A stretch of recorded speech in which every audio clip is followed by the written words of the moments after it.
প্রিয় নবীজির এই দোয়ার বরকতে মদিনার সবার খেজুর বাগানে বছরে খেজুর হতো একবার, কিন্তু আমি আনাসের খেজুর বাগানে বছরে খেজুর হতো 2 বার।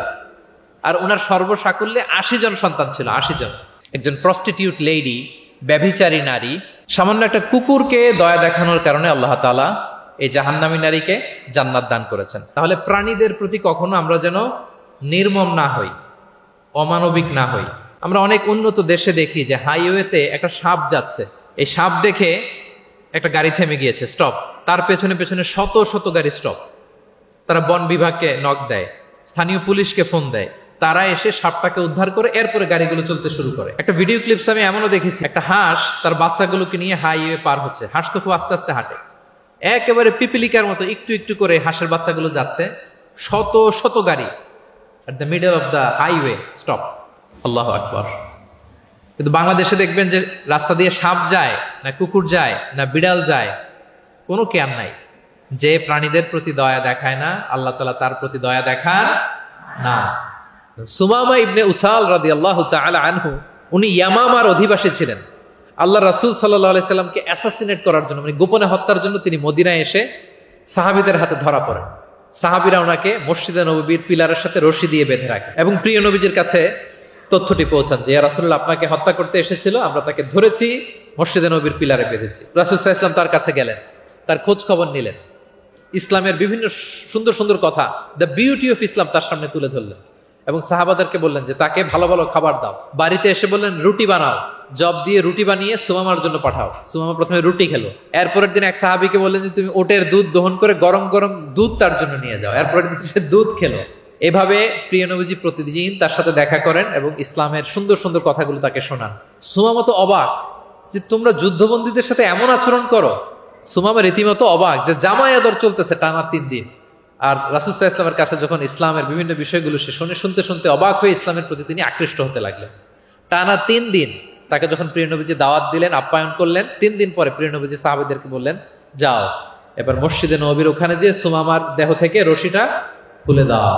সাহাবারা বললেন ইয়া রাসূলুল্লাহ সে ভয়ঙ্কর খুনি, সে অত্যন্ত ভয়ঙ্কর, আপনি তাকে চিনেন না। প্রিয় নবীজি বললেন আমি যা বললাম তাই করো, যাও তার রশিটা খুলে দাও। সাহাবারা যে এবার সুমামার রশিটা খুলে দিল। সুমামা তখন মসজিদ থেকে বের হয়ে মসজিদে নববীর পাশে একটা কুয়া ছিল, ওই কুয়ার ওখানে যে গোসল করলেন, গোসল করে অজু করে আসলেন, এসে মসজিদে নববীর সামনে দাঁড়িয়ে সাক্ষ্য দিলেন আশহাদু আল্লাহ ইলাহা ইল্লাল্লাহ ওয়া আশহাদু আন্না মুহাম্মাদান আবদুহু ওয়া রাসূলুহু। এবার তিনি বললেন হে আল্লাহ রাসূল আমি সাক্ষ্য দিচ্ছি আল্লাহ ছাড়া কোনো ইলাহ নেই এবং আপনি আল্লাহর প্রেরিত রাসূল। তিনি বললেন হে মুহাম্মদ এতদিন আপনার চাইতে কোনো অপ্রিয় চেহারা আমার কাছে ছিল না, সবচেয়ে অপছন্দ করতাম আপনাকে, কিন্তু এই মুহূর্তে থেকে আপনার চাইতে কোনো প্রিয় ব্যক্তিত্ব আমার জীবনে আর নাই। হে মুহাম্মদ মদিনার চাইতে নিকৃষ্ট কোনো স্থান আমার কাছে ছিল না, কিন্তু আজ থেকে মদিনার চাইতে পবিত্র কোনো জায়গা আমার কলিজায় নাই। আজ পর্যন্ত ইসলামের চাইতে অপছন্দনীয় কোনো ধর্ম আমার কাছে ছিল না, কিন্তু এই মুহূর্ত থেকে ইসলামের চাইতে কোনো প্রিয় ধর্ম আমার কাছে না। আল্লাহু আকবার, আল্লাহু আকবার। আল্লাহ রাসূল সাল্লাল্লাহু আলাইহি ওয়া আলিহি ওয়াসাল্লামের অনুপম চরিত্র, ওনার আচরণ কেমন ছিল, আল্লাহ রাসূল সাল্লাল্লাহু আলাইহি সাল্লামের বিহেভিয়ার কেমন ছিল, উনি মানুষের সাথে কেমন করে মিশতেন, কিভাবে ইন্টারঅ্যাক্ট করতেন, ডিলিং করতেন, এবং সেখান থেকে আমাদের প্রাত্যহিক জীবনে, আমাদের ডে টু ডে লাইফে আমরা আসলে কি শিখতে পারি সেই বিষয়টা নিয়ে আমরা কিছু আলোকপাত করবো ইনশাআল্লাহ বিইজনিল্লাহ। আম্মা জান আয়েশা রাদিয়াল্লাহু তাআলা আনহাকে যখন জিজ্ঞেস করা হতো যে কাইফা কানা খুলুকু রাসূলিল্লাহ, হে আম্মা জান আমাদের প্রিয় নবীজির আচরণ কেমন ছিল, তিনি বলতেন কানা খুলুকুহু আল কোরআন। রাসূল সাল্লাল্লাহু আলাইহি ওয়াসাল্লামের আচরণ ছিল কোরআনের আচরণ, মানে পুরো কোরআনে থিওরিটিক্যালি যা বলা আছে আমাদের প্রিয় নবীজির জীবনে প্র্যাকটিক্যালি সেটা করে দেখানো আছে। তিনি যখন মদিনার রাস্তা দিয়ে হেঁটে যেতেন as if a living Quran is walking on the street, মনে হতো একটা জীবন্ত কোরআন মদিনার রাস্তা দিয়ে হেঁটে হেঁটে যাচ্ছে। কানা খুলুকুহু আল কোরআন। তো উনি কিভাবে মানুষের সাথে আচরণ করতেন, উনি কি হুট করে রেগে যেতেন আমাদের মতো? ওনার ব্যবহার দিয়ে, বিহেভিয়ার দিয়ে কখনো কারো মনে কষ্ট দিয়েছেন এমনটি কি আমরা কখনো কেউ শুনেছি? না, নেভার এভার। আল্লাহ তাআলাও কিন্তু কর্কশ ভাষীকে, অশ্লীল ভাষীকে, কঠোর ভাষীকে তিনি পছন্দ করেন না, এবং মুমিন মাত্রই সে ভদ্র হবে, নম্র হবে, সুভাষী হবে। এবং এই সুন্দর আচরণ বা কোমল আচরণকে আল্লাহ রাসূল সাল্লাল্লাহু আলাইহি ওয়াসাল্লাম সব কাজের অলংকার বলেছেন। যেই ব্যক্তি থেকে কোমলতাকে সরিয়ে নেওয়া হয়েছে তার থেকে সব ধরনের খায়েরকে সরিয়ে নেওয়া হয়েছে। যার মধ্যে কোমলতা নেই, মানে সুন্দর আচরণ নেই, তার মধ্যে কোনো খায়ের নেই, তার মধ্যে কোনো কল্যাণ নেই। আমরা যদি আল্লাহ রাসূল সাল্লাল্লাহু আলাইহি ওয়া আলিহি ওয়াসাল্লামের পুরো বায়োগ্রাফিটা একটু স্ক্যান করি, সংক্ষেপে দেখার চেষ্টা করি, তাহলে দেখব যে তিনি বড় ছোট, নারী পুরুষ, শত্রু বন্ধু নির্বিশেষে সবার সাথে খুব অমায়িক আচরণ করতেন, চমৎকার আচরণ করতেন। এবং রাসূল সাল্লাল্লাহু আলাইহি ওয়াসাল্লামের এই চমৎকার আচরণে মুগ্ধ হয়ে অনেক ঘোরতর শত্রু তার বন্ধুতে পরিণত হয়েছিল। সুবহানাল্লাহি ওয়া বিহামদিহি। এবং এত ভালো আচরণের অধিকারী ব্যক্তিত্ব হয়েও তিনি আল্লাহর কাছে দোয়া করতেন যে আল্লাহ, আপনি আমার দৈহিক অবয়ব যেরকম সুন্দর করেছেন, আমার চরিত্রটাকে, আমার আচরণটাকেও আল্লাহ আপনি সুন্দর করে দিন। এত সুন্দর আচরণের অধিকারী হওয়ার পরেও তিনি বলতেন আল্লাহুম্মা হাসসানতা খালকি ফাহাসসিন খুলুকি, মানে হে আল্লাহ, আপনি আমাকে দেখতে যেরকম সুন্দর বানিয়েছেন। আল্লাহ রাসূল সাল্লাল্লাহু আলাইহি ওয়াসাল্লামের চেয়েও দেখতে সুন্দর কোনো মহাপুরুষ কি পৃথিবীতে এসেছিল? এত সুন্দর মানুষ হওয়া সত্ত্বেও তিনি আল্লাহর কাছে দোয়া করতেন, আল্লাহ আমি দেখতে যেমন সুন্দর, আমার আচরণটাও যেন তেমন সুন্দর হয়। আপনারা আয়নার সামনে দাঁড়ালে এই দোয়াটা পড়েন, আয়নার সামনে দাঁড়িয়ে এই দোয়াটা পড়তে হয় যে আল্লাহুম্মা হাসসানতা খালকি ফাহাসসিন খুলুকি, আল্লাহ আমাকে দেখতে যেরকম সুন্দর বানিয়েছেন, আমার আচরণটাও আপনি সুন্দর করে দিন। এবং আল্লাহ রাসূল সাল্লাল্লাহু আলাইহি সাল্লাম তিনি ইরশাদ করেছেন, দুটি জিনিস মানুষকে সবচাইতে বেশি আল্লাহর জান্নাতে প্রবেশ করাবে। একটি হচ্ছে তাকওয়াল্লাহ, আল্লাহর ভয়, আর একটি হচ্ছে হুসনুল খুলুক, সুন্দর আচরণ। রিপিট, আমি আবারও বলছি, দুটি জিনিস মানুষকে সবচাইতে বেশি আল্লাহর জান্নাতে প্রবেশ করায়। একটি হচ্ছে আল্লাহর ভয়, তাকওয়াল্লাহ, আরেকটি হচ্ছে সুন্দর আচরণ, হুসনুল খুলুক। এখানে বলা হয়নি যে নামাজ মানুষকে বেশি জান্নাতে প্রবেশ করাবে, রোজা প্রবেশ করাবে, যাকাত করাবে, হজ করাবে, এমন কিছু বলা হয়েছে না, বরং সুন্দর আচরণ মানুষকে বেশি জান্নাতে প্রবেশ করায়।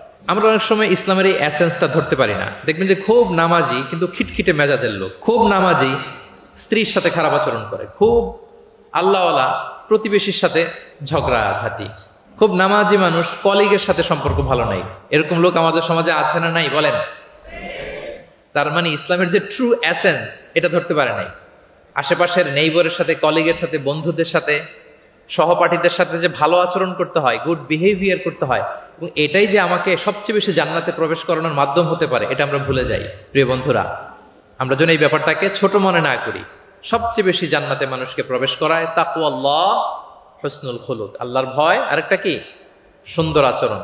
অনেক ছোট ছোট বন্ধুদেরকে আমি দেখতে পাচ্ছি অডিয়েন্সের মধ্যে, আমরা আমাদের সহপাঠীদের সাথে, বন্ধুদের সাথে ভালো আচরণ করবো তো আজকে থেকে? হ্যাঁ, সাউন্ড খুব অল্প হয়েছে, আমি শুনি নাই, আরো জোরে করবো কিনা? ইনশাআল্লাহ আমরা ভালো আচরণ করব, এবং আমার সহপাঠীদের সাথে, বন্ধুদের সাথে ভালো আচরণ, এটাই আমাকে জান্নাতে প্রবেশ করাবে। একটা চমৎকার হাদিস দিয়ে আমার মূল আলোচনা শুরু করি। আল্লাহ রাসূল সাল্লাল্লাহু আলাইহি ওয়া আলিহি ওয়াসাল্লাম তিনি বলেন, আনা যাঈমুন বিবাইতিন ফি রাবাদিল জান্নাতি লিমান তারাকাল মিরাআ ওয়া ইন কানা মুহিক্কান। প্রিয় নবীজি বলেন যে আমি ওই ব্যক্তিকে জান্নাতের আঙ্গিনায় একটা ঘরের সুসংবাদ দেই যে তর্ক করার সময় নিজের সঠিক, সে হকের উপর আছে, এটা জেনেও সে তর্ক করে না। তর্ককে, আর্গুমেন্টকে, ডিবেটকে স্যাক্রিফাইস করে যে না আমি ঝগড়ায় যাব না, যদিও সেই সঠিক, এরকম স্যাক্রিফাইস যে করে, জান্নাতের আঙ্গিনায় তাকে আমি একটা ঘরের সুসংবাদ দেই। এরপর প্রিয় নবীজি বলছেন, অবি বাইতিন ফি ওয়াসাতিল জান্নাতি লিমান তারাকাল কাযিবা ওয়া ইন কানা মাজিহান। আর আমি ওই ব্যক্তিকে জান্নাতের মাঝামাঝি স্তরে একটা ঘরের সুসংবাদ দিচ্ছি যে ব্যক্তি কৌতুক করেও মিথ্যা বলে না। He was kidding, he was joking, but he never tells a lie. মজা করতেছে, জোক করতেছে, কিন্তু জোকের মধ্যেও মিথ্যা বলে না। তাকে জান্নাতের মাঝামাঝি স্তরে আমি একটা ঘরের গ্যারান্টি দিচ্ছি। এরপর আল্লাহ রাসূল সাল্লাল্লাহু আলাইহি ওয়াসাল্লাম বলতেছেন, ওয়াবি বাইতিন ফি আ'লাল জান্নাতি লিমান হাসানা খুলুকা। আর আমি এট দ্য ভেরি হাই, মানে পিক অফ দ্য প্যারাডাইস, জান্নাতের একেবারে সর্বোচ্চ স্তরে একটা বাসভবনের গ্যারান্টি ওই ব্যক্তিকে দেই যে অন্যের সাথে ভালো আচরণ করে। মানে হাসানা খুলুকা, যে তার চরিত্রটাকে সুন্দর করেছে, যার আচরণটাকে সুন্দর করেছে, যার আচরণটা অমায়িক আচরণ, মাধুর্যপূর্ণ আচরণ, ওই ব্যক্তিকে আমি at the highest peak of paradise, জান্নাতের সর্বোচ্চ চূড়ায় একটা বাসভবনের গ্যারান্টি দিচ্ছি। আল্লাহু আকবার। তাহলে আমার আশেপাশে যারা আছে তাদের সাথে ভালো আচরণ করা, গুড বিহেভিয়ার করা, এটা ছোটখাটো কোনো বিষয় নয়, এটা অনেক গুরুত্বপূর্ণ একটা বিষয়, কিন্তু আমরা অনেক সময় এটা গুরুত্বটা বুঝতে পারি না, এটাকে ছোট করে দেখি। তো সম্মানিত বন্ধুরা, আমরা দেখবো যে আমাদের প্রিয় নবীজি অন্যের সাথে কিভাবে আচরণ করেছেন, তিনি শিশুদের সাথে কিভাবে মিশেছেন, প্রাণীর প্রতি নবীজের আচরণ কেমন ছিল, শিশুদের সাথে কেমন ছিল, নারীদের সাথে কেমন ছিল, সাহাবাদের সাথে কেমন ছিল, কর্মচারীদের সাথে আচরণ কেমন ছিল, নিজের স্ত্রীদের সাথে কেমন ছিল, প্রতিবেশীর সাথে কেমন ছিল, যুদ্ধবন্দীদের সাথে প্রিয় নবীজের আচরণ কেমন ছিল, ভিক্ষুকের সাথে আচরণ কেমন ছিল, এমনকি যুদ্ধের ময়দানে শত্রুদের সাথে প্রিয় নবীজের আচরণ কেমন ছিল। এই 10টি পয়েন্টে দ্য এক্সাম্পলারি প্রফেটিক বিহেভিয়ার, এই শিরোনামে আমরা কিছু কথা আজকে শুনবার চেষ্টা করব। আমরা শুরুতে একটু দেখার চেষ্টা করি যে পশু পাখি প্রাণী, এই প্রাণী জগতের প্রতি প্রিয় নবীজির আচরণ কেমন ছিল। প্রিয় নবী যে প্রাণীদের প্রতি খুব দয়াদ্র ছিলেন, তার বায়োগ্রাফিতে জীবনীতে এরকম অসংখ্য নজির পাওয়া যায়। কারণ আল্লাহ তাআলা তাকে রাহমাতাল লিল আলামিন, ওমা আরসালনাকা ইল্লা রাহমাতাল লিল আলামিন, I've sent you as a mercy for the entire universe। আল্লাহ বলছেন আমি গোটা বিশ্বের জন্য, সবার জন্য আপনাকে ব্লেসিংস এন্ড মার্সি করে প্রেরণ করেছি। হি ওয়াজ এ মার্সি ফর অল, সবার জন্য তিনি রহমত হয়ে এসেছিলেন। মানুষের জন্য যেমনি রহমত ম্যানকাইন্ড, জিনদের জন্য তিনি রহমত জিনকাইন্ডের জন্য, ইভেন অ্যানিমালস প্রাণীকুলের জন্য তিনি রহমত হয়ে পৃথিবীতে এসেছেন। মানুষের প্রতি তিনি যেমনি দয়া দেখিয়েছেন, প্রাণীদের প্রতিও দয়া দেখিয়েছেন। ছোট্ট একটা হাদিস দিয়ে শুরু করি। আমরা রাসূল সাল্লাল্লাহু আলাইহি ওয়াসাল্লামের এই এক্সাম্পলারি প্রফেটিক বিহেভিয়ার, এটা থ্রু দ্য লেন্স অফ সিরা and through the lens of সুন্নাহ, সুন্নার পরতে পরতে, রাসূল সাল্লাল্লাহু আলাইহি ওয়াসাল্লামের সিরাতের পরতে পরতে আমরা দেখবার চেষ্টা করব যে তিনি কেমন আচরণ করতেন সবার সাথে। একবার তিনি একটা খেজুর বাগানে প্রবেশ করলেন মদিনাতে। তো প্রবেশ করার পর তিনি দেখতে পেলেন যে দূর থেকে একটা উট কান্না করে করে রাসূল সাল্লাল্লাহু আলাইহি ওয়াসাল্লামের কাছে ছুটে আসছে। একটা উট কান্না করে আসতেছে। রাসূল সাল্লাল্লাহু আলাইহি ওয়াসাল্লামের দেখে অত্যন্ত দয়া হলো, মায়া হলো যে উটটা কেন কান্না করতেছে, এত বেশি কেন কান্না করতেছে। আল্লাহ রাসূল সাল্লাল্লাহু আলাইহি ওয়া আলিহি ওয়াসাল্লাম তিনি মমতা ভরে ওনার হাত দিয়ে উটের মাথায় আদর করতে আরম্ভ করলেন।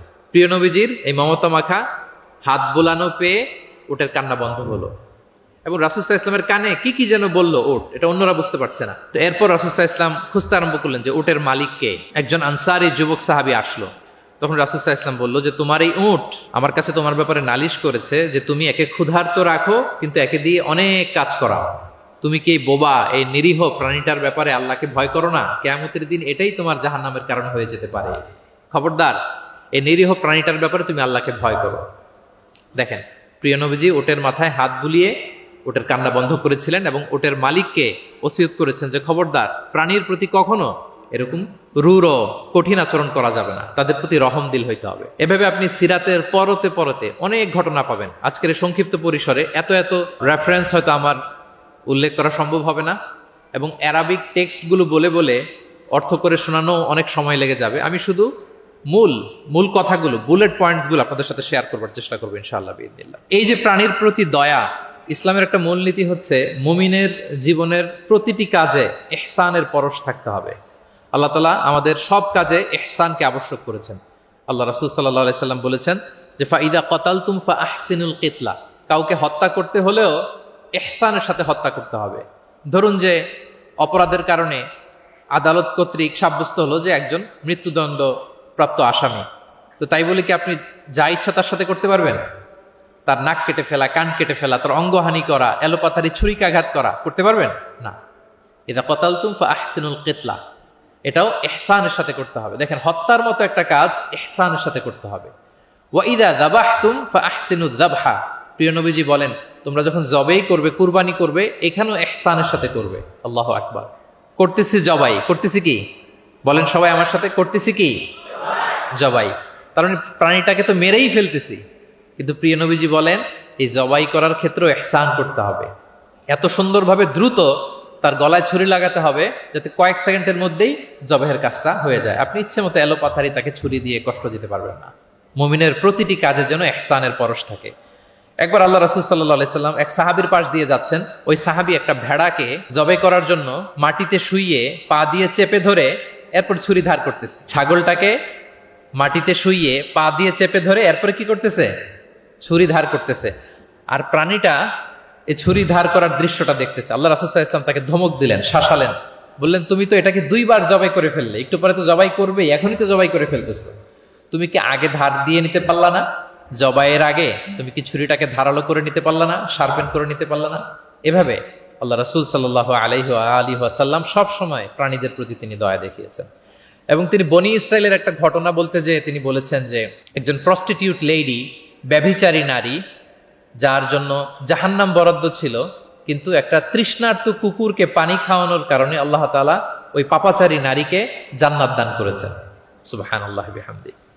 তার জন্য জাহান্নাম ছিল অবধারিত, কিন্তু একটা তৃষ্ণার্ত কুকুরকে পানি পান করার কারণে তাকে জান্নাত দিয়েছে কে? আল্লাহ সুবহানাহু ওয়া তাআলা। তাও কেমন একটা প্রাণীকে? কুকুরকে। আমরা গুরুত্বই দেই না। সামান্য একটা কুকুরকে দয়া দেখানোর কারণে আল্লাহ তাআলা এই জাহান্নামী নারীকে জান্নাত দান করেছেন।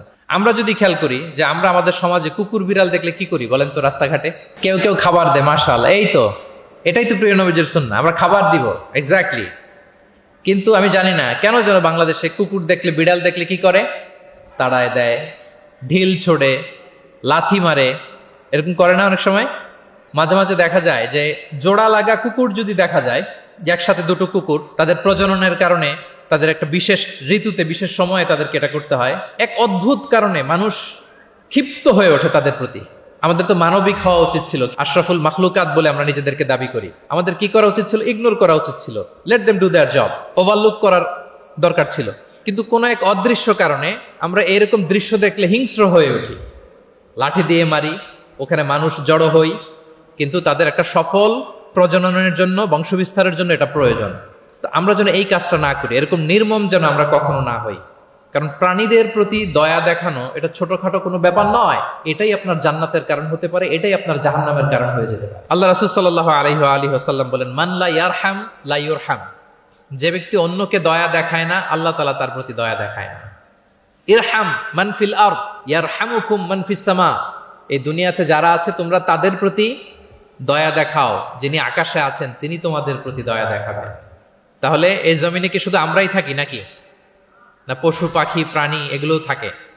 এদের প্রতিও যদি আমরা দয়াদ্র হই, মমতা দেখাই, করুণা দেখাই, আমাদের প্রতিও দয়া দেখাবে কে? এবার আওয়াজ করে বলুন তো, আমরা আল্লাহর দয়া পেতে চাই কি চাই না? সবাই চাই।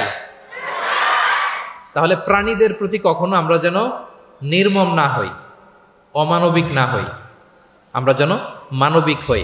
আমরা অনেক উন্নত দেশে দেখি যে হাইওয়েতে একটা সাপ যাচ্ছে, এই সাপ দেখে একটা গাড়ি থেমে গিয়েছে, স্টপ, তার পেছনে পেছনে শত শত গাড়ি স্টপ। তারা বন বিভাগকে নক দেয়, স্থানীয় পুলিশকে ফোন দেয়, তারা এসে সাপটাকে উদ্ধার করে এরপরে গাড়িগুলো চলতে শুরু করে। একটা ভিডিও ক্লিপস আমি এমনও দেখেছি, একটা হাঁস তার বাচ্চাগুলোকে নিয়ে হাইওয়ে পার হচ্ছে, হাঁস তো খুব আস্তে আস্তে হাঁটে, একেবারে পিপিলিকার মতো একটু একটু করে হাঁসের বাচ্চাগুলো যাচ্ছে, শত শত গাড়ি at the middle of the highway stop. আল্লাহু আকবার। কিন্তু বাংলাদেশে দেখবেন যে রাস্তা দিয়ে সাপ যায় না, কুকুর যায় না, বিড়াল যায়, কোনো কেয়ার নাই। যে প্রাণীদের প্রতি দয়া দেখায় না, আল্লাহ তাআলা তার প্রতি দয়া দেখান না। তাহলে প্রিয় নবীজি প্রাণীদের প্রতি কতটা দয়াদ্র ছিলেন, মমতাময় ছিলেন, এটা সবার কাছে ক্লিয়ার? ওকে, মাশাআল্লাহ। এবার আমরা একটু করে জানার চেষ্টা করি যে শিশুদের সাথে প্রিয় নবীজির আচরণ কেমন ছিল। আমরা সিরাতে এবং হাদিসের দিকে যদি তাকাই তাহলে দেখব প্রিয় নবীজি শিশুদেরকে তাহনিক করে দিতেন। তাহনিক, তাহনিক শব্দটির সাথে কি আপনারা পরিচিত? নাম শুনেছেন? তাহনিক হচ্ছে কোন স্কলারের কাছে দোয়ার জন্য নবজাতক শিশুকে নিয়ে যাওয়া, সে স্কলার খেজুর খেয়ে তার মুখের লালা মিশ্রিত খেজুরের রস দোয়া হিসেবে নবজাতক শিশুর মুখে দিয়ে দিবে, এটাকে বলে তাহনিক। এটাকে কি বলে? আমি করেছি অনেক জায়গায়, অনেক মা বাবা তাদের সন্তানদেরকে নিয়ে এসেছে খেজুর নিয়ে, তা আমরা বিশ্বনবীর সুন্নাহ হিসেবে এটা করে দিয়েছি। আল্লাহ রাসূল সাল্লাল্লাহু আলাইহি সাল্লামের কাছে তাহনিক করতে সাহাবারা আসতো, তিনি শিশুদেরকে পরম মমতায় তাহনিক করে দিতেন।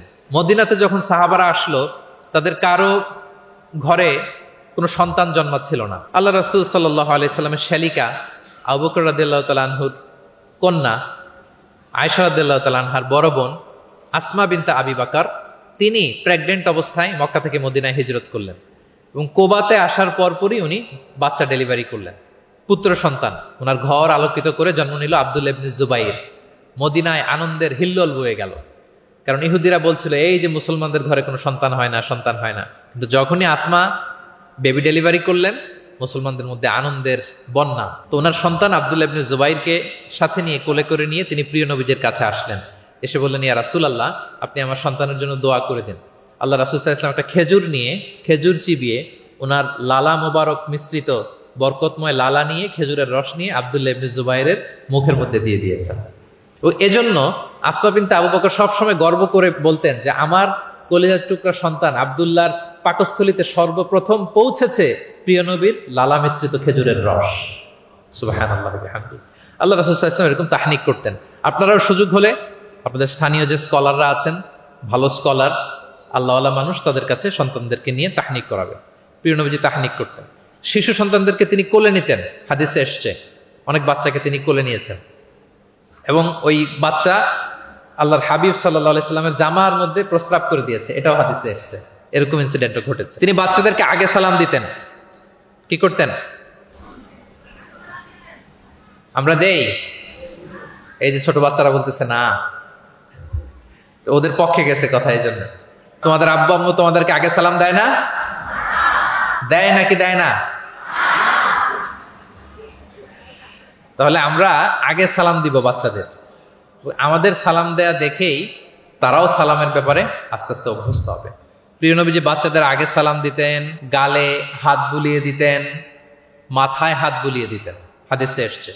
জাবির ইবনে সামরা একজন সাহাবী, তিনি ওনার শৈশবকালের স্মৃতিচারণ করছেন। তিনি বললেন, একবার মসজিদে নবীর পাশে আমরা কিছু বাচ্চারা দাঁড়িয়েছিলাম। প্রিয় নবীজি নামাজ শেষ করে বেরোলেন, প্রতিটি বাচ্চার গালে তিনি হাত বুলিয়ে দিচ্ছেন। দিতে দিতে এলো আমার পালা। তিনি শৈশবের স্মৃতিচারণ করে বলছেন যে প্রিয় নবীজি যখন আমার গালে হাত লাগালেন, আমি একটা হিম শীতল পরশ অনুভব করলাম।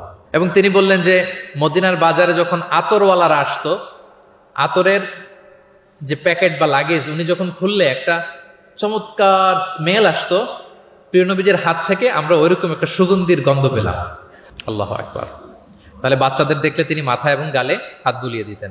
তিনি বাচ্চাদেরকে দেখলে চুমু খেতেন, বাচ্চাদের সাথে খুব মজা করতেন, খেলাধুলা করতেন। হাদিসে এসছে ওনার চাচাতো ভাই যারা আছে ছোট ছোট, তাদেরকে তিনি লাইন ধরে দাঁড় করাতেন আর বলতেন, মান সাবাকা ইলাইয়া ফালাহু কাদা ওয়া কাদা। দেখি কে এসে আমাকে আগে ধরতে পারে, যে ফার্স্ট হবে তাকে এটা দিব, যে আগে ধরতে পারবে তাকে এটা দিব। আল্লাহু আকবার।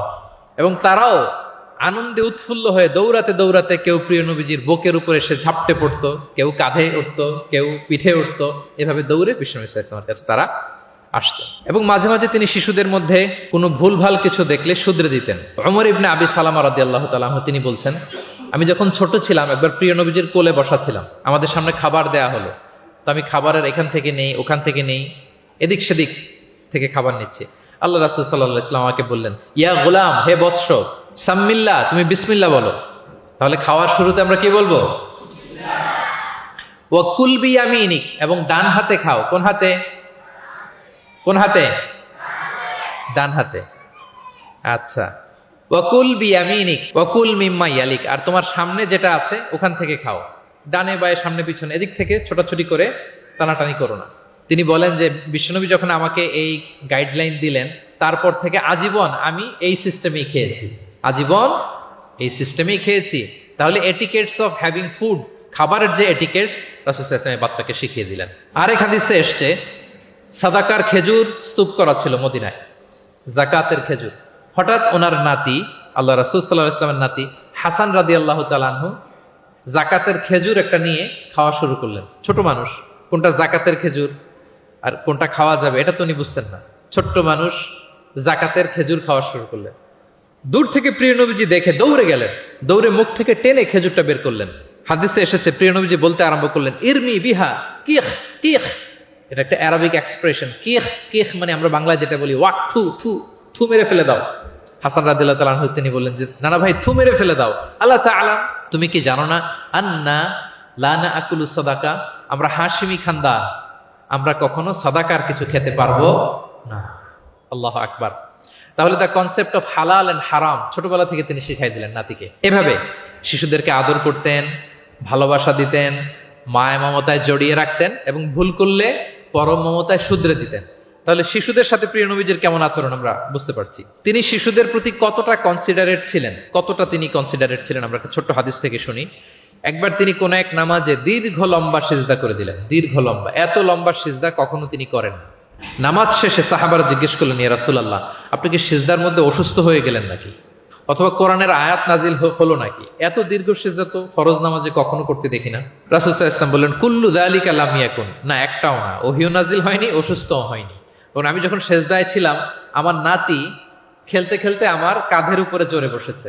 এখন আমি যদি সেজদা থেকে মাথা উঠাই, তার খেলা তো ইন্টারাপ্ট হয়ে যাবে। এজন্য যতক্ষণ সে মাথার উপরে পিঠের উপরে বসে বসে খেলছিল, আমি সেজদায় লুটিয়ে পড়ে সেজদাটাকে লম্বা করে দিয়েছি। সূক্ষ্ম বিবেচনা বোধ ছিল প্রিয় নবীজির, এবং শিশুদের প্রতি তিনি কতটা কনসিডারেট ছিলেন, এটা ছিল প্রিয় নবীজির শিশুদের সাথে আচরণ। তাহলে প্রাণীদের সাথে তিনি কেমন ছিলেন আমরা জানলাম, শিশুদের সাথে কেমন ছিলেন আমরা জানলাম। এবার আমরা দেখি যে নারীদের সাথে প্রিয় নবীজির আচরণ কেমন ছিল। তিনি নারীদেরকে অত্যন্ত সম্মান করতেন। কি করতেন? সম্মান। তিনি বলতেন আদ দুনিয়া কুল্লুহা মাতা ওয়া খায়রু মাতা'আদ দুনিয়া আল মারআ সালিহা। পৃথিবীর সবকিছু যা দেখা যায় সব সম্পদ, কিন্তু এর মধ্যে সবচেয়ে দামি সম্পদ হচ্ছে নেককার নারী। কারণ তাদের পেট থেকে পৃথিবীর সব ভালো মানুষ, মহাপুরুষরা এসেছে, আল্লাহর ওয়ালিরা এসেছে, নবীরা এসেছে। এবং তিনি বলতেন খায়রুকুম খায়রুকুম লি আহলিহি ওয়া আনা খায়রুকুম লি আহলি। তোমাদের মধ্যে সে সবচেয়ে সেরা যে তার পরিবারের কাছে সেরা, মানে স্ত্রীর কাছে সেরা, আর আমি আমার স্ত্রীর কাছে সেরা। প্রিয় নবীজি বলতেন। আল্লাহু আকবার। একবার একদল নারী এবং শিশুকে বিয়ের অনুষ্ঠান থেকে ফেরার পথে তাদেরকে দেখে প্রিয় নবীজি বললেন, তোমরা আমার কাছে সর্বাধিক প্রিয়। নারীদেরকে তিনি অত্যন্ত পছন্দ করতেন এবং সম্মান করতেন, এবং নারীদের সাথে ভালো আচরণ করার ব্যাপারে তিনি আমাদেরকে আদেশ করেছেন। তিনি বলেছেন ফাস্তাউসু বিন-নিসাই খায়রা, খবরদার নারীদের সাথে রূঢ় আচরণ করো না, খারাপ আচরণ করো না, তাদের সাথে ভালো আচরণ করো। পুরুষদেরকে যেমনি ওটের উপর চড়িয়ে ওট টেনে হিচড়ে নিয়ে যাওয়া হয়, নারীদেরকে যেন এমনি না নেওয়া হয়। তিনি একবার বলছিলেন যে খবরদার সাওকা বিল কাওয়ারির রিফকান বিল কাওয়ারির, মানে নারীদেরকে যখন ওটে চড়িয়ে হাওদাজে চড়িয়ে তোমরা টানো, ওহে সাহাবারা তাড়াহুড়ো করো না, ধীরস্থির ভাবে করো। অর্থাৎ তিনি বুঝাতে চাইলেন কাওয়ারির মানে হচ্ছে কাচের তৈরি তৈজসপত্র বা বাসনপত্র। আমাদের ঘরে যে কাচের প্লেট, চামচ, গ্লাস আছে, এগুলো যদি সাবান দিয়ে আমাদের ধুইতে হয়, ক্লিন করতে হয়, আমরা কি করি? খুব সাবধানে এটাকে ধরি, রাখি, ক্লিন করি, তাই না? এটাকে খুব সফটলি ডিল করতে হয়। রাসূল সাল্লাল্লাহু আলাইহি ওয়াসাল্লাম সেটাই বললেন, নারীদেরকে কাচের সাথে তুলনা করে বললেন তাদের সাথে এরকম কোমল আচরণ করতে হবে। এবং তিনি বলেছেন দুনিয়ার প্রতিটি মায়ের পায়ের নিচে আছে তার সন্তানের বেহেশত। সুবহানাল্লাহ। এবং সন্তান জন্ম দিতে যে কোন নারী যদি ইন্তেকাল করে, প্রিয় নবীজি বলেন ওই নারীকে আল্লাহ তাআলা কিয়ামতের দিন শহীদদের কাতারে দাঁড় করিয়ে দিবেন। আল্লাহ তাআলা যাকে একটি কন্যা দিয়েছেন তার জন্য একটি জান্নাত, দুইটি কন্যা দুইটি জান্নাত, যতগুলো কন্যা ততগুলো জাহান্নামের দরজা ব্লকেজ হয়ে যাবে। সুবহানাল্লাহ। এভাবে তিনি নারীদের সাথে আচরণ করেছেন। নারীরা মদিনার সমাজে প্রিয় নবীজির পেছনে সালাতে অংশগ্রহণ করত, প্রিয় নবীজির পেছনেই তারা সালাতে অংশগ্রহণ করতো। এখনো আপনারা মদিনাতে বা মক্কাতে গেলে দেখবেন যে পুরুষদের পাশাপাশি নারীরাও সেখানে সালাতে অংশগ্রহণ করে। প্রিয় নবীজিকে ডিরেক্টলি তারা প্রশ্ন করতেন, কিউএস সেশনে অংশগ্রহণ করতেন, কোশ্চেনিং আনসারিং সেশন। নারীদের মধ্যে থেকে দাঁড়িয়ে তারা প্রশ্ন শুরু করে দিতেন। রাসূল সাল্লাল্লাহু আলাইহি ওয়াসাল্লামের সাথে সফরে অংশগ্রহণ করতেন। এভাবে প্রিয় নবীজি নারীদেরকে একটা মর্যাদার আসনে রেখেছেন, তাদের সাথে এইভাবে তিনি ডিল করতেন। এবার আমরা একটু জানার চেষ্টা করি যে সাহাবাদের সাথে প্রিয় নবীজির আচরণ কেমন ছিল, মানে যারা ছিল প্রিয় নবীজির সাথী তাদের সাথে আচরণ কেমন ছিল। আমরা জানি যে সাহাবারা হচ্ছে প্রিয় নবীজির হাতে গড়া ছাত্র, হাতে গড়া টিম। নবীজির সুখে দুঃখে সবসময় তারা থাকতো এবং প্রিয় নবীজিকে আগলে রাখতো। প্রিয় নবীজির এক পেনি তারা কখনো মিস করতে চাইতো না। এমনকি কখনো কখনো কোনো সাহাবার ক্ষুধা লাগলে তারা প্রিয় নবীজির কাছে এসে বসে থাকতো। তারা বলতো যে প্রিয় নবীজির চেহারার দিকে তাকিয়ে থাকলে আমাদের ক্ষুধা মিটে যেত। নবীজির নুরানি চেহারার দিকে তাকিয়ে থাকলে কি হতো? পেটের ক্ষুধা চলে যেত। যে আয়াত দিয়ে আমি শুরু করেছিলাম, ফাবিমা রাহমাতিম মিনাল্লাহি লিনতা লাহুম ওয়ালাউ কুনতা ফাদদান গালিযাল কলবি লানফাদ্দু মিন হাওলিক। নবী হে, আল্লাহর রহমতে আপনি কোমল হৃদয়ের অধিকারী হয়েছেন, এজন্য সবাই আপনাকে ঘিরে থাকতে চায়, আপনার পাশে থাকতে চায়।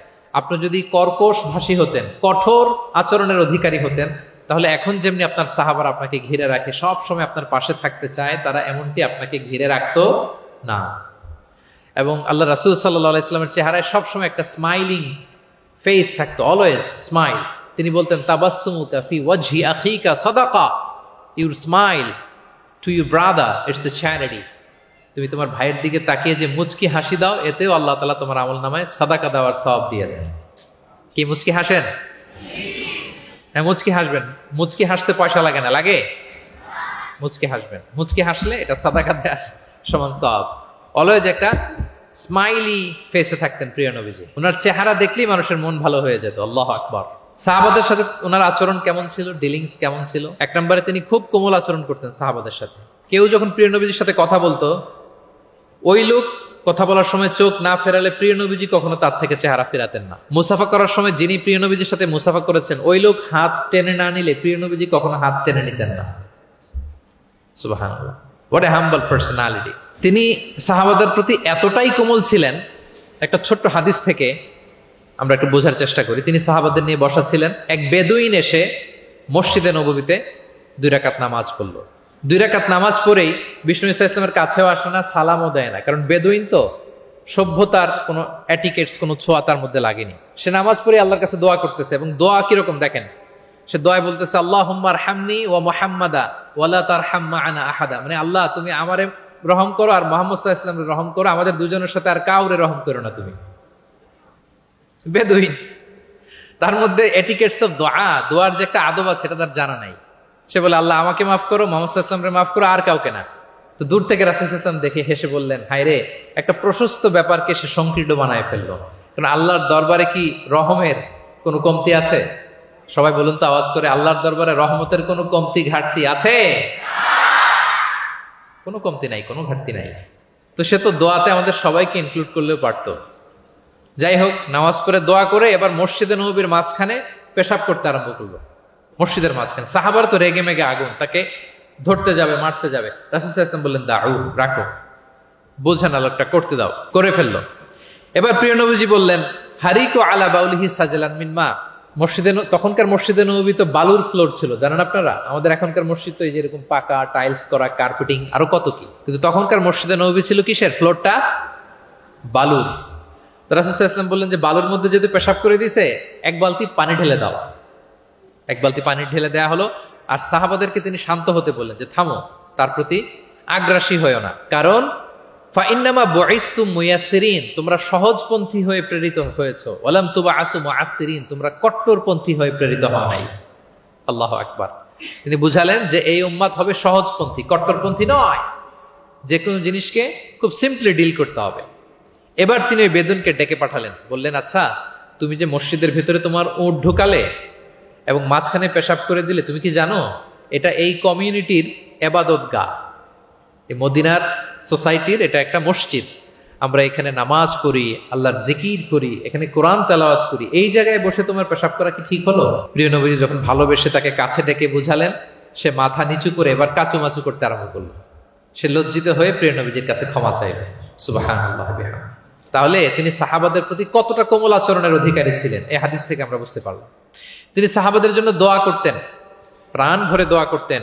একবার তিনি ওয়াশরুম সেরে, রাসূল সাল্লাল্লাহু আলাইহি ওয়াসাল্লাম তো সব সময় ওযু অবস্থায় থাকতেন, শুধু ওয়াশরুম সেরে আবার ওযু করা পর্যন্ত যে টাইমটা, এতটুকু ছাড়া। ওয়াশরুম সেরে আসলেন, এসেই দেখেন একটা পাত্রের মধ্যে কে যেন ওযুর পানি রেখে দিয়েছি। খুশি হয়ে গেলেন তিনি বললেন যে আমার যে এখন ওযুর পানি লাগবে, এটা কে বুঝলো, কে রাখলো? বলা হলো যে এটা আব্দুল্লাহ রেখেছে, ছোট্ট আব্দুল্লাহ, ওনার কাজিন আব্দুল্লাহ ইবনে আব্বাস, ওনার চাচাতো ভাই। উনি এত খুশি হলেন ছোট্ট আব্দুল্লাহর এই কাজে, যে আমার যে এখন ওযুর পানি লাগবে এটাও কি করে বুঝলো।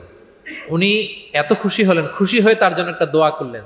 তিনি বললেন যে আল্লাহুম্মা ফাক্কিহু ফিদ্দীন ওয়া আল্লিমহু তা'ওয়িল, আল্লাহুম্মা আল্লিমহুল কিতাব, মানে আল্লাহ তুমি তাকে কোরআনের জ্ঞান শিক্ষা দিও, কোরআনের খুঁটিনাটি জ্ঞান তুমি আব্দুল্লাহকে শিক্ষা দিও। এবং প্রিয় নবীজির দোয়ার বরকতে আব্দুল্লাহ ইবনে আব্বাস রাদিয়াল্লাহু তাআলা আনহু তিনি রাইসুল মুফাসসিরিন, গোটা বিশ্বের সব মুফাসসিরদের সম্রাট হয়ে গিয়েছে। পৃথিবীতে যত মুফাসসির আসবে তার মধ্যে হেড অফ মুফাসসির, চিফ সম্রাট হচ্ছেন আব্দুল্লাহ ইবনে আব্বাস রাদিয়াল্লাহু তাআলা। ওই প্রিয় নবীজির দোয়া। আমি গত সপ্তাহে ওনার মসজিদ ভিজিট করে এসেছি, তায়েফে। উনি শেষ জীবনে তায়েফে থাকতেন, ওখানে ইন্তেকাল করেছেন, ওখানে ওনাকে কবরস্থ করা হয়েছে। বিশাল মসজিদ আছে, মসজিদ আব্দুল্লাহ ইবনে আব্বাস রাদিয়াল্লাহু তাআলা। এভাবে তিনি দোয়া করতেন। আনাস রাদিয়াল্লাহু তাআলা আনহুর মা মদিনায় যখন প্রিয় নবীজি আসলেন, সবাই প্রিয় নবীজিকে বিভিন্ন গিফট দেয়, কেউ এটা দেয়, ওইটা দেয়, বিভিন্ন ধরনের হাদিয়া দেয়। তো উম্মে সুলাইম গরিব মানুষ, উনি এসে বলেন ইয়া রাসূলুল্লাহ, সবাই আপনার সাথে দেখা করে কিছু না কিছু হাদিয়া দেয়, আমার তো হাদিয়া দেওয়ার কোনো সামর্থ্য নাই, আমি কি দিব আপনাকে? আমার এই ছোট্ট ছেলেটাকেই আপনার আমি হাদিয়া দিয়ে দিলাম। ছেলেটার নাম হচ্ছে আনাস। কি নাম? আনাস রাদিয়াল্লাহু তাআলা। প্রিয় নবীজির খাদেম, কর্মচারী ছিলেন। তো বললেন ইয়া রাসূলুল্লাহ, আপনি রেখে দেন, আমার কলিজার টুকরা আনাসই হচ্ছে আমার পক্ষ থেকে আপনার জন্য গিফট, আপনি তার জন্য একটু দোয়া করেন।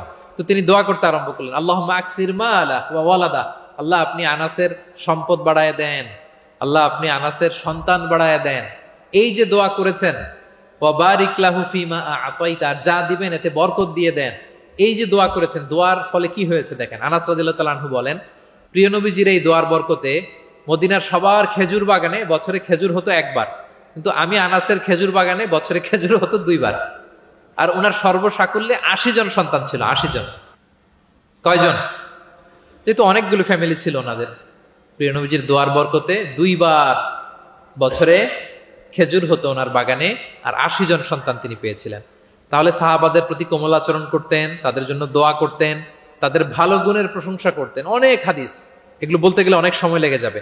একটা বিখ্যাত হাদিস আপনারা জুমার খুতবার সময় প্রায় শোনেন, আরহামু উম্মতি বি উম্মতি আবু বকর শোনেন, ওয়া আসাদ্দুহুম ফি আমরিল্লাহি উমর, এই যে মুখস্থ।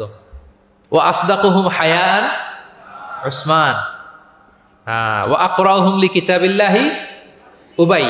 তার মানে এই উম্মতের মধ্যে সবচেয়ে সফট হার্টেড হচ্ছেন আবু বকর, সবচেয়ে সফট হার্টেড। আল্লাহর জমিনে আল্লাহর দ্বীন বাস্তবায়নে সবচেয়ে কঠোর হচ্ছেন ওমরে ফারুক। সবচেয়ে কঠোর কে? ওমরে ফারুক। সবচেয়ে লজ্জাশীল সাহাবী হচ্ছেন ওসমান। এভাবে তিনি অ্যাপ্রিশিয়েট করতেন। আমরা অনেক সময় মানুষের অ্যাপ্রিশিয়েট করতে চাই না। প্রিয় নবীজি কারোর মধ্যে ভালো কিছু দেখলে কি করতেন? অ্যাপ্রিশিয়েট করতেন। আপনার ছেলের মধ্যেও, আপনার মেয়ের মধ্যেও কোনো ভালো গুণ দেখলে আপনি অ্যাপ্রিশিয়েট করবেন, দোয়া করবেন, উজ্জীবিত হবে, সে ইন্সপায়ার্ড হবে। আমরা অনেক সময় আমাদের ছেলে মেয়েদেরকে উৎসাহ দেই না, তার মধ্যে যে কি কারিশমা আমরা জানিই না, মনে করি যে A+ পাইলেই সফল। A+ পায় নাই, পাশের ঘরের কেউ পাইছে, বলে যে যা ওর পা ধোয়া পানি খা, এরকম বলে না বাংলাদেশে? এইটা বলে কিন্তু ওর মনোবল আপনি শুরুতেই নষ্ট করে দিলেন, ভেঙে দিলেন। না, ওর মধ্যে হয়তো অন্য ধরনের কোনো যোগ্যতা আছে, অন্য ধরনের ক্যালিবার আছে। সো তাদেরকে অ্যাপ্রিশিয়েট আমাদেরকে করতে হবে। প্রিয় নবীজি যে কোনো সাহাবীর মধ্যে যে কোনো ভালো গুণ দেখলে তিনি অ্যাপ্রিশিয়েট করতেন। আবু মুসা আল-আশআরী রাদিয়াল্লাহু তাআলা আনহুর কণ্ঠটা ছিল বড় চমৎকার। তিনি একবার বললেন, ইয়া আবা মুসা লাকাদ উতিতা মিজমার মিন মাজামিরি আলি দাউদ। দাউদ নবীর গলায় আল্লাহ যে সুরের ঝংকার দিয়েছে, এই উম্মতের মধ্যে আল্লাহ তোমার গলায় সেই সুরের লহরী ঢেলে দিয়েছে। সুবহান। তো তিনি বলেন, ইয়া রাসূলুল্লাহ, আমি তো আপনার সামনে কখনো কোরআন তেলাওয়াত করিনি, আমার গলায় যে সুর আছে আপনি কি করে বুঝলেন? প্রিয় নবীজি বলেন, গত রাতে তোমার ঘরের পাশ দিয়ে যাচ্ছিলাম, তুমি যে তেলাওয়াত করছিলে আমি দেয়ালের বাইরে দাঁড়িয়ে দাঁড়িয়ে শুনছিলাম। আবু মুসা বলে, ইয়া রাসূলুল্লাহ, আপনি শুনছিলেন, এটা যদি আমি টের পেতাম আমি ফজর পর্যন্ত শুধু তেলাওয়াত করতেই থাকতাম।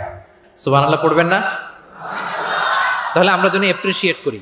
প্রিয় নবীজি অ্যাপ্রিশিয়েট করতেন, সাহাবাদেরকে যথাযথ তারবিয়া দিতেন, তাদের সাথে মাঝে মাঝে রসিকতা করতেন, খোশ গল্প করতেন, সাহাবীদের সাথে একসাথে মিলেমিশে কাজ করতেন। মসজিদ নির্মাণের ঘটনা আমরা জানি, কোবা মসজিদ, মসজিদে নববী। এমন না যে চেয়ারে বসে থেকে এই তোমরা মসজিদ বানাও, না। একজন ট্রু লিডারের বৈশিষ্ট্য হচ্ছে উনি সামনে এগিয়ে যাবেন, ওনাকে দেখে দেখে ফলোয়াররা ফলো করবে, ঠিক কিনা? প্রিয় নবীজি নিজে মাটি বহন করেছেন, পাথর বহন করেছেন, নিজে খন্দকের পরীক্ষা খনন করেছেন, পেটে পাথর বেঁধেছেন। এটা ছিল সাহাবাদের সাথে প্রিয় নবীজির ইন্টারাকশন, ডিলিং। এবার আমরা একটু দেখি যে প্রিয় নবীর যারা খাদেম ছিলেন, কর্মচারী ছিল, তাদের সাথে কেমন আচরণ ছিল। আমরা তো আমাদের বাসায় পান থেকে চুন খসলেই হাত তুলে ফেলি কাজের লোকদের গায়ে, এরকম দেখি না আমরা? দেখেছেন পত্রপত্রিকায় খুব বেশি মানুষের অধিকার নিয়ে কথা বলে, মানবাধিকার কর্মী, কিন্তু গৃহকর্মী যারা আছে পিটিয়ে একেবারে পিঠ লাল করে ফেলছে, এরকম দেখি না আমরা? কথার কাজের কোনো মিল নাই।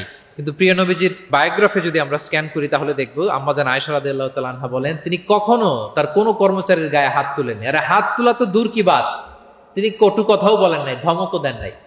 সরাসরি ওনার খাদেম আনাস রাদিয়াল্লাহু তাআলা আনহুর জবানবন্দি শুনুন। কারো ব্যাপারে জানতে হলে আপনি তার ড্রাইভারের কাছ থেকে খোঁজ পাবেন, কর্মচারীর কাছ থেকে খোঁজ পাবেন, মানে ঘরের কাজের বুয়ার কাছ থেকে খোঁজ পাবেন, দারোয়ানের কাছ থেকে খোঁজ পাবেন। বিশ্বনবীর দারোয়ান বা কর্মচারীর কাছ থেকে শুনেন ওনার আচরণের ব্যাপারে। আনাস রাদিয়াল্লাহু তাআলা আনহু বলেন, আমি 1 বছর 2 বছর নয়, টানা 10 বছর বিশ্বনবীর খাদেম ছিলাম। কয় বছর? এই 10 বছরের এই লং পিরিয়ড অফ টাইমে কখনো তিনি আমার কোনো কাজে বিরক্ত হয়ে এই শব্দটা বলেন নাই। তিনি কখনো বলেন নাই যে আনাস এটা কেন করেছো, কখনো বলেন নাই যে আনাস এটা কেন করো নাই, করছো কেন এটাও বলে নাই, এটা করো নাই কেন এটাও বলেন নাই। আল্লাহু আকবার। একবার তিনি ওনার একটা জামা আনতে পাঠালেন আনাসকে, যে আনাস আমার এই জামাটা নিয়ে আস। ছোট্ট আনাস আনতে যে মদিনার রাস্তায় দেখে যে বাচ্চারা খেলাধুলা করে, জামা আনার কথা ভুলে যে সেও বাচ্চাদের সাথে খেলা দেখতে আরম্ভ করছে। এখন আল্লাহ রাসূল সাল্লাল্লাহু আলাইহি ওয়াসাল্লাম অনেকক্ষণ বসে আছেন, কি আমার জামা তো আসে না, আনাসও আসে না, ঘটনা কি? আসে না। তিনি বললেন যে যাই, কি আর করা, নিজের জামা নিজেই নিয়ে আসি। বের হলেন, বের হয়ে দেখেন মদিনার এক গলির মধ্যে মদিনার অন্যান্য বাচ্চাদের সাথে প্রিয় নবীজির আনাস সেখানে দাঁড়িয়ে আছে। তিনি চোখ বড় করলেন না, চোখ লাল করলেন না, ধমক দিলেন না, শাসালেন না, উনিও আস্তে করে আনাস রাদিয়াল্লাহু তাআলা আনহুর পিছনে যে দাঁড়িয়ে রইলেন। দেখেন খেলা দেখে এদিকে দেখে ওদিকে দেখে দেখতে দেখতে হঠাৎ আনাস রাদিয়াল্লাহু দেখেন যে পিছনে কে দাঁড়িয়ে আছে? স্বয়ং প্রিয় নবীজি দাঁড়িয়ে আছে। উনি ভয় পেয়ে গেলেন। আল্লাহ রাসূল সাল্লাল্লাহু আলাইহি সাল্লাম আনাস রাদিয়াল্লাহু তাআলা আনহুকে কিছুই বললেন না, ধমক দিলেন না, শাসালেন না, পিট্টি দিলেন না, জাস্ট এ স্মাইল, শুধু একটা মুচকি হাসি দিলেন। কি দিলেন? আনাস রাদিয়াল্লাহু তাআলা আনহু বলেন, সেদিনের বিশ্বনবীর সেদিনের মুচকি হাসির শাসন মৃত্যুর আগ পর্যন্ত আমাকে সোজা পথে রেখেছে। তাহলে প্রিয় বন্ধুরা, শাসন করতে জানলে ব্যাট দিয়ে শাসন করতে হয় না, গায়ে হাত তুলতে হয় না, ধমকাতে হয় না। শাসন করতে জানলে সামান্য একটা মুচকি হাসি দিয়ে শাসন করা যায়, ঠিক কিনা বলেন? এবার আমরা দেখি স্ত্রীদের সাথে কেমন আচরণ করতেন তিনি। স্ত্রীদেরকেও তিনি আগে সালাম দিতেন। স্ত্রীদেরকে কি করতেন? আগে সালাম দিতেন। আমাদের মধ্যে একটা ভুল বোঝাবুঝি আছে, আমরা অনেক সময় মনে করি যে না, স্ত্রীদের হয়তো আগে সালাম দিতে হবে, স্বামীরা সালাম দিবে না, এরকম একটা টেন্ডেন্সি থাকে। এটা ভুল। সবাই সবাইকে আগে সালাম দেওয়ার একটা কম্পিটিশন আমাদের মধ্যে থাকতে হবে। সালাম মানে হচ্ছে শান্তি। সালাম মানে কি? শান্তি। আপনি যদি ঘরে শান্তি ঢুকাতে চান, আগে সালাম দিবেন। আমাদের ঘরটা, আমাদের প্রত্যেকের পরিবার, ঘর, সংসার, এটা শান্তিময় হোক। বলুন তো আমরা চাই কি চাই না? তাহলে এই ঘরে আমরা সালাম ঢুকাবো। কি ঢুকাবো?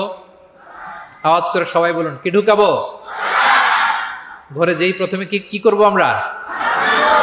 ঘরে যেই আমরা সালাম দিয়ে ফেলবো, আসসালামু আলাইকুম। দেখবেন যে কোনো ঝগড়া নাই, কোনো অশান্তি নাই। অনেকে বলে যে হুজুর ঘরের ভেতরে শুধু অশান্তি, অনেক অশান্তি, অনেক ঝগড়া। এরকম হয় আপনাদের? আপনাদের হয়? এর কারণ হচ্ছে শান্তির পয়গাম আমরা ঘরে ঢুকাই নাই। শান্তির পয়গাম আমরা ঘরে ঢুকাই নাই। ঘরে ঢুকে আমরা সালাম দিব। প্রিয় নবীজি আগে সালাম দিতেন। আম্মা জান আয়েশা বলেন যে অনেক চেষ্টা করেছি আমি দিব, লুকিয়ে থাকতাম মাঝে মাঝে, কিন্তু অনেক দূরে থেকে বিশ্বনবী বলে ফেলতেন আসসালামু আলাইকুম রাহমাতুল্লাহ। স্ত্রীদেরকে আগে সালাম দিতেন। মসজিদ থেকে, নামাজ থেকে বের হয়ে স্ত্রীদেরকে ঘর পর্যন্ত পৌঁছে দিতেন। ঘরের ছোটখাটো কাজে তিনি সহায়তা করতেন।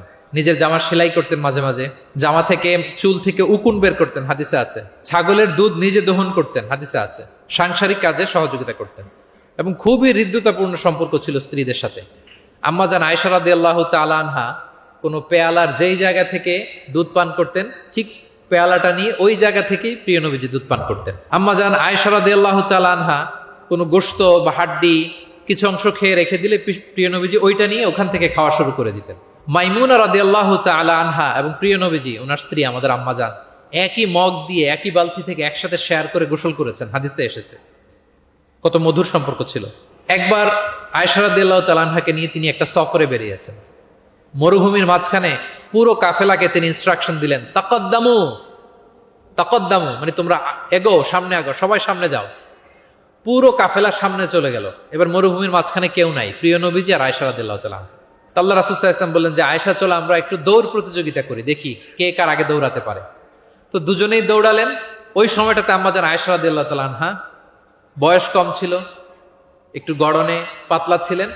উনি দৌড়ে ফাস্ট হয়ে গেলেন, আগে চলে গেলেন। প্রিয় নবীজি পেছনে পড়ে রইলেন। ঠিক একই ঘটনার অবতারণা ঘটলো আরো কয়েক বছর পরে, আরেক সফরে। আবারও প্রিয় নবীজি সবাইকে বললেন তাকাদ্দামু তাকাদ্দামু, মানে পুরো কাফেলা সামনে যাও। কাফেলা আবার সামনে চলে গেল।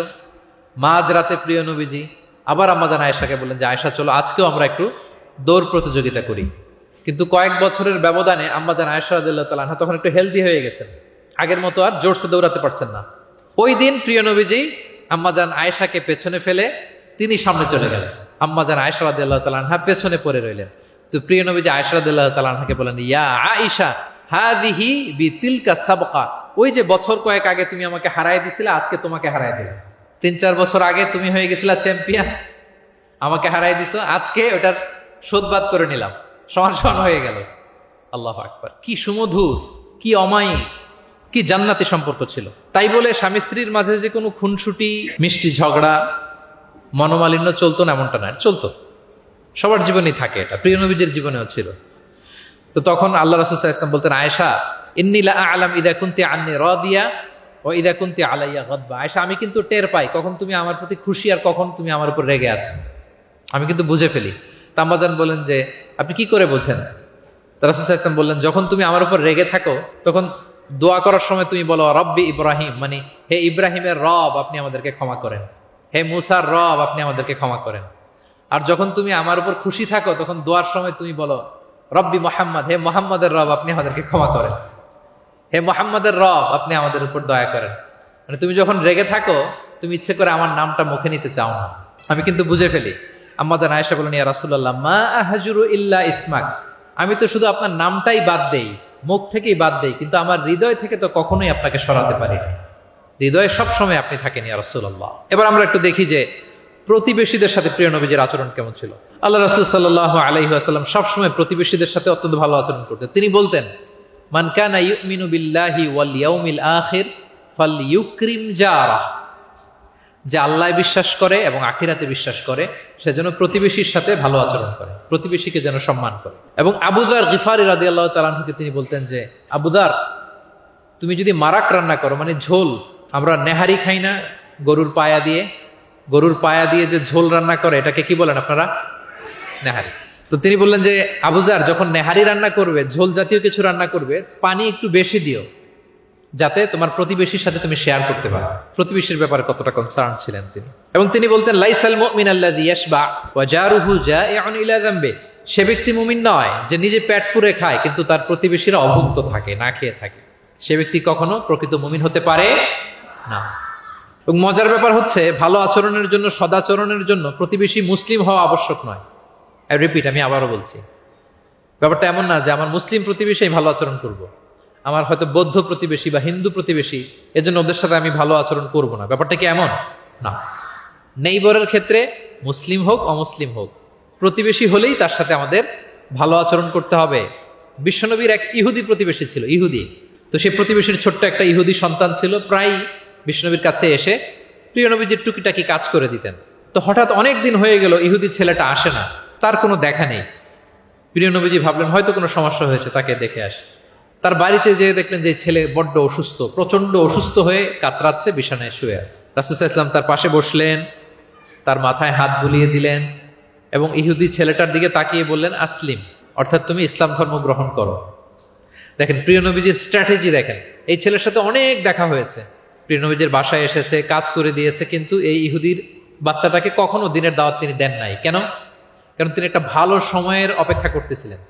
তিনি দেখলেন যে this is the right time to give দাওয়া, এখনই সুন্দর সময়, কারণ সে অসুস্থ অবস্থা, একের মুমূর্ষ কাতর, এখন দাওয়াত দিলে এটা কাজে লাগবে। তিনি বললেন, আসলিম, ইসলাম ধর্ম গ্রহণ করো। তো পাশেই তার ইহুদি বাবা দাঁড়িয়েছিল। ফানাযারা ইলা ওয়াজহি আবি, এটা বলার সাথে সাথে ইহুদি ছেলেটা বাবার দিকে তাকালো যে দেখি বাবা কি বলে। তার বাবা, ইহুদি বাবা বলতে আরম্ভ করলো, আতি আবুল কাসেম, মানে আবুল কাসেম যা বলে তুমি তাই শোনো। প্রিয় নবীজির প্রথম সন্তান হচ্ছে কাসিম। আমাদের দেশে হয় না যে বড় মেয়ের নাম ধরেন যে সুমাইয়া, তো বলে যায় সুমাইয়ার বাবা বলে না? বা ধরেন যে ছেলের নাম, বড় ছেলে আব্দুল্লাহ, বলে যায় আব্দুল্লাহর বাবা কোথায়? তো আরবেও এই প্রচলনটা ছিল। রাসূল সাল্লাল্লাহু আলাইহি ওয়াসাল্লামের প্রথম সন্তানের নাম ছিল কাসিম, তো ফলে ওনাকে ডাকা হতো কাসিমের বাবা তখন পর্যন্ত, আবুল কাসেম। ইহুদি বলে, ছেলেটাকে বলে, আতি আবুল কাসেম, মানে আবুল কাসেম যা বলে তাই শোনো। এবার রাসূল সাল্লাল্লাহু আলাইহি ওয়াসাল্লাম দেখলেন যে এখনই তো সুযোগ, তিনি পড়তে আরম্ভ করলেন যে তুমি আমার সাথে সাথে পড়ো। এবার ছেলেটা পড়তে আরম্ভ করলো, আশহাদু আল্লা ইলাহা ইল্লাল্লাহ ওয়া আশহাদু আন্না মুহাম্মাদান আবদুহু ওয়া রাসূলুহু। রাসূল সাল্লাল্লাহু আলাইহি ওয়াসাল্লাম বের হয়ে আসলেন আর পড়তে আরম্ভ করলেন, আলহামদুলিল্লাহিল্লাযী আনকাযাহু মিনান নার, প্রশংসা সে আল্লাহর যে আল্লাহ তাআলা যে কিছুক্ষণ আগে জাহান্নামের পথযাত্রী ছিল তাকে এই শাহাদাতের মাধ্যমে মুহূর্তেই জান্নাতি বানিয়ে দিলেন। দেখেন প্রতিবেশীর সাথে প্রিয় নবীজির কেমন আচরণ, সবসময় প্রতিবেশীর খোঁজ রাখতেন। সো আমরা আমাদের আশেপাশে যারা আছে একটু যেন খোঁজ রাখি। এখন তো এই যে অ্যাপার্টমেন্ট কালচারে কে প্রতিবেশী কার দরজা খোলা, কে কোন দিকে থাকে আমরা জানিই না। কিন্তু সুযোগ হলে আমার আশেপাশে যারা আছে আমরা যেন একটু খোঁজ রাখি, সুস্থ আছে কিনা, তাদের কোনো ধরনের সমস্যা হচ্ছে কিনা, কোনোভাবে আমি তাদের কাজে লাগতে পারি কিনা, ফিনান্সিয়ালি সাপোর্ট অথবা পরামর্শ দিয়ে হলো আমরা যেন তাদেরকে সাপোর্ট করি। এবার আমরা জানবো যুদ্ধবন্দীদের সাথে প্রিয় নবীজির কেমন আচরণ ছিল। POW, prisoner of war. আমরা তো আবু গারিব কারাবারের কথা শুনেছি, আবু গারিব শুনেছি না? গুয়ান্তানামো বে, আয়নাঘর, এটা তো সবাই শুনেছি। আয়নাঘরের নাম শুনেন নাই? কি ধরনের নির্যাতন হয়েছে সেখানে, যারা বেরিয়ে আসছে তাদের কথা যখন আমরা শুনেছি আমাদের গা শিউরে উঠেছে। যুগে যুগে যুদ্ধবন্দীদের সাথে মানুষ কেমন আচরণ করতো। আয়নাঘরেরা তো আর যুদ্ধবন্দী না, তো এদেশের স্বাধীন নাগরিকদের উপর জুলুম করা হয়েছে, অপারেশন চালানো হয়েছে। তো যুদ্ধবন্দীদের সাথে প্রিয় নবীজির আচরণ কেমন ছিল আমরা যদি একটু দেখি, কম্পেয়ার টু এই আবু গারিব, গুয়ান্তানামো বে, এই সমস্ত আয়নাঘরের যে ইনসিডেন্ট আমাদের সামনে আছে, এটাকে একটু সামনে রেখে যদি দেখি যে যুদ্ধে যদি কেউ বন্দী হতো প্রিয় নবীজির হাতে, উনি কি আচরণ করতেন। আমরা যদি বদরের যুদ্ধ শেষে যারা বন্দী হয়েছে তাদের ঘটনা দেখি, দেখবো যে প্রিয় নবীজি সাহাবীদের মাঝে তাদেরকে ভাগ করে দিয়েছেন এবং সব সাহাবীদেরকে এই যুদ্ধবন্দীদের সাথে ভালো আচরণের নির্দেশ দিয়েছে। সাহাবারাও এই নির্দেশনা অক্ষরে অক্ষরে পালন করেছে। তারা তুলনামূলক কম দামি খাবারটা খেয়ে যুদ্ধবন্দীদেরকে দামি খাবারটা খাইয়েছে। সুবহানাল্লাহ। যুদ্ধবন্দীদের সাথে বিষ্ণু ইসলাম কেমন আচরণ করেছেন। ঘোর শত্রু প্রিয় নবীজির ফলোয়ারে পরিণত হয়েছে, পরম বন্ধুতে পরিণত হয়েছে। সম্মানিত সুধী, এটা ছিল বিষ্ণু ইসলামের আচরণ ভিক্ষুকদের সাথে। ভিক্ষুকের সাথে কেমন আচরণ করতেন? প্রিয় নবীজির একটা অভ্যাস ছিল, কেউ কিছু চাইলে না করতে পারতেন না। কেউ এসে কোনো ফরিয়াদি চাইবে, উনি বলবেন না, এটা উনি বলতে পারতেন। একবার ওনার কাছে মাত্র একটা জামা, কয়টা জামা? মাত্র একটা জামা। এক ফরিয়াদি এসে বললেন, ইয়া রাসূলুল্লাহ আমাকে একটা জামা দেন। উনি তো না করতে পারেন না, ওইটাই খুলে দিয়ে দিলেন। এবার তো উনি পড়তেও পারেন না জামা, বাইরেও বেরোতে পারেন না, খালি গায়ে কি করবেন? আল্লাহ আয়াত নাজিল করলেন, ওয়াল্লাযীনা ইযা আনফাকু লাম ইউসরিফু ওয়া লাম ইয়াকতুরু ওয়া কানা বাইনা যালিকা কাওয়ামা। এর অর্থ হচ্ছে যারা দান করে, দান হওয়া উচিত এমন, কৃপণতাও করবে না আবার অতিমাত্রাও করবে না, মাঝামাঝি। তো বুঝাতে চাইলেন নবী, জামা যদি দুটো থাকতো তো একটা দিতেন, ছিল কয়টা? এটাই যে দিয়ে দিয়েছেন, এখন আপনি গায়ে রাখবেন কোনটা? আল্লাহু আকবার! কি রহমতের নবী, কি মায়ার নবী ছিলেন, না বলতে জানতেন না। এক নারী একটা চমৎকার চাদর বুনন করে সাজিয়ে প্রিয় নবীজির কাছে নিয়ে এসেছিলেন। তখন নবীজির জামা কাপড়ের খুব সংকট ছিল। ওই নারী এসে বলে, ইয়া রাসূলুল্লাহ এটা উপহার হিসেবে আপনার কাছে এনেছি। প্রিয় নবীজি খুব খুশি হয়ে এটা গায়ে জড়ালেন, কারণ তখন জামা ছিল না খুব একটা। এক সাহাবী এসে বলে, ইয়া রাসূলুল্লাহ এটা আমাকে দেন। অন্য সাহাবারা রেগে গেলেন, এটা তুমি কাজটা ভালো করলে না, তুমি জানো যে নবীজির কাছে এখন জামা নেই, এটাই তুমি চাইলা। তখন প্রিয় নবীজি তো না করতে পারে না, ওই জামাটাই গা থেকে খুলে দিয়ে দিলেন। তো ওই সাহাবী বলে, তোমরা কি জানো আমি কেন চেয়েছি? কারণ এই জামাটা নবীজির গায়ে লেগেছে, আমি চাই এই জামা দিয়ে আমার কাফন দেয়া হবে। এবং ঠিকই ওই সাহাবীকে এই জামা দিয়ে কাফন দেয়া হয়েছিল। ভিক্ষুকের সাথে কেমন আচরণ? একবার তিনি চাদর পরিহিত অবস্থায় রাস্তা দিয়ে হাঁটছিলেন, এক ভিক্ষুক এসে ওনার গায়ের চাদর ধরে এমন জোরে টান মারলেন, গলিদুল হাসিয়া, ওই চাদরের এই পাশে ডিজাইন করা ছিল, প্রিয় নবীজির ঘাড়ের এদিকে চামড়ায় দাগ পড়ে গেল, তিনি ব্যথা পেলেন এবং বললেন, ইয়া মুহাম্মদ মুরলি মিন মালিল্লাহ, দাও কোষাগারে কি আছে ওখান থেকে আমার কিছু দাও। মানে এটিকেট জানা না, আদব নাই তার মধ্যে। ভিক্ষুকরা তো এমনি একটু অনুনয় বিনয় করে যে দেন, আমার কাছে কিছু নাই, দয়া করে দেন। তো সেটা না করে, অনুনয় না করে, সে আরো রাফ অ্যাটিটিউড করে এমন জোরে নবীজির চাদর ধরে টান দিলেন, ঘাড়ের এখানে চামড়ায় দাগ পড়ে গেল এবং বললেন যে, হে মোহাম্মদ দাও, কিছু দাও। রাসূল সাল্লাল্লাহু আলাইহি ওয়াসাল্লামের ওই যে হাতিয়ার, সবচেয়ে বড় হাতিয়ার কি ওনার? মুচকি হাসি, জাস্ট স্মাইল।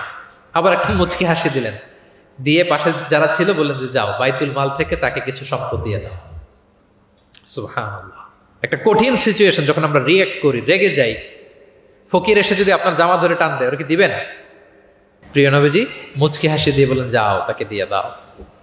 তাহলে এভাবে তিনি ওনার অনুপম বিহেভিয়ার দিয়ে, আচরণ দিয়ে মানুষের হৃদয় জয় করেছেন। প্রিয় ভাইরা খেয়াল রাখবেন, কোমলতা দিয়ে যেটা জয় করা যায়, কঠোরতা দিয়ে সেটা করা যায় না। আপনার সফট বিহেভিয়ার দিয়ে you can win the heart of the people, মানুষের হৃদয় আপনি জয় করে ফেলবেন, যেমনটা প্রিয় নবীজি করেছেন। সব শেষ পয়েন্ট, শত্রুর সাথে কেমন আচরণ করতেন? খুবই কম হাদিসে পাওয়া যায় যে তিনি বদদোয়া করেছেন, very rare. Most of the time তিনি দোয়া করেছেন হেদায়েতের। কিসের দোয়া করেছেন? হেদায়েতের দোয়া করেছেন। সাহাবারা একবার বলেন, ইয়া রাসূলুল্লাহ দাউস গোত্র খুব গাদ্দারি করেছে, একটু বদদোয়া করেন। হাত তোলেন। রাসূল হাত তুলে বদদোয়া না করে হেদায়েতের দোয়া করে দিলেন। বললেন যে, আল্লাহুম্মা হদি দাউসান ওয়াতি বিহিম, আল্লাহ দাউসকে আপনি হেদায়েত দেন আর মুসলিম বানিয়ে আমার কাছে নিয়ে আসেন। ঠিকই প্রিয় নবীজির দোয়ার বরকতে দাউসের ৮০টা ফ্যামিলি মুমিন হয়ে কিছুদিন পরে প্রিয় নবীজির কাছে চলে এসেছে। সাকিব গোত্র হুনাইনের যুদ্ধে তীর মেরে মুসলমানদেরকে একেবারে শেষ করে দিচ্ছিল। সাকিফ, বনু সাকিফ। সাহাবারা আবার বলেন, ইয়া রাসূলুল্লাহ হাত তোলেন, একটু বদদোয়া করেন, আল্লাহ যেন ওদেরকে ধ্বংস করে দেয়। রাসূল সাল্লাল্লাহু আলাইহি ওয়াসাল্লাম আবার দোয়া করলেন যে, বাল আরজু আইয়ুখরিজাল্লাহু মিন আসলাবিহিম মান ইয়াবুদুল্লাহ ওয়াহদাহু ওয়া লা ইউশরিকু বিহি শাইআ। আমি তাদের হেদায়েতের জন্য দোয়া করি। আপনারা জানেন যে তায়েফের ময়দানে প্রিয় নবীজিকে পাথর মারা হয়েছে, জানেন?